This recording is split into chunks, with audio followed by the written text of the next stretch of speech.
Hey crafty people, in this video we're going to be talking about an abbreviation called Dc2tog, which stands for double crochet two together. Typically it is a decrease stitch. However, in my sample here I'm going back and forth with double crochet two together in a way that makes it an even rectangle without decreasing.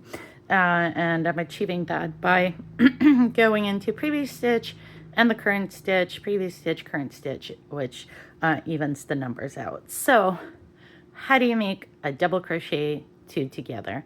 Yarn over, and for this specific pattern I'm going into a previous stitch, pull up a loop, yarn over through two.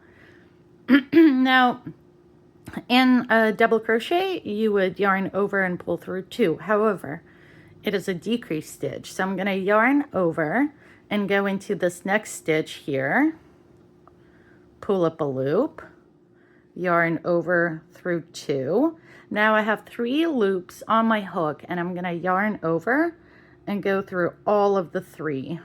And as you can see, you've got the two legs of the stitch.